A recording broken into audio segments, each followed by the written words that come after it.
Now, another story that we've been covering for you is the developing story of the 17-year-old girl that was flogged in Swat some days ago. When the video surfaced, there was condemnation from the government officials as well as the international media and commentators over there too.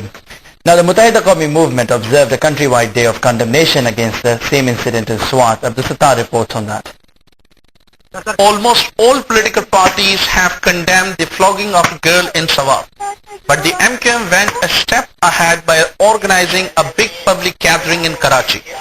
Thousands of women with black flags and placards inscribed with anti-Taliban slogans attended this gathering. Speaking on the occasion, MQM chief Altaf Hussain accused the Taliban of tarnishing the image of Islam by committing barbaric acts in the name of religion. Altaf Hussain said that there was no justification for the Taliban courts in the presence of high courts and the apex court.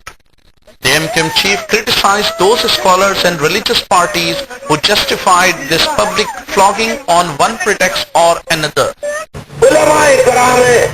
लड़की को कोड़े मारने की बात करने वाले, मैं उन सबको अकेला चैलेंज देता हूं कि कुरान और हदीस की रोशनी में मुझसे मुनाजरा कर लो।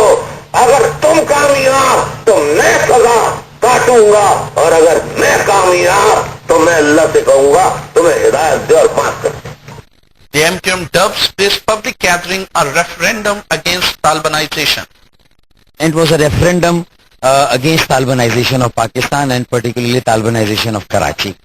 That each and every mother, sister and daughter in Pakistan today has voted that they have refused to budge to the Swat kind of agreement. However, Dr. Farooq Sattar warned that the spectre of Talibanization still looms over the horizon of Karachi.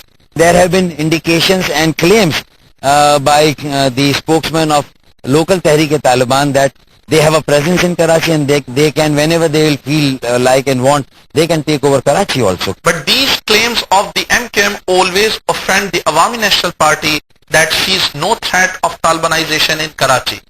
It also creates a rift between the two close allies of the PPP. Critics believe that the PPP-led government will not only have to allay the fears of the MQM regarding Talibanization in Karachi, but it will also have to assure the ANP that any crackdown against the religious extremists will not indirectly target ANP supporters. Abdul Sattar, Dawn News, Karachi. Now let me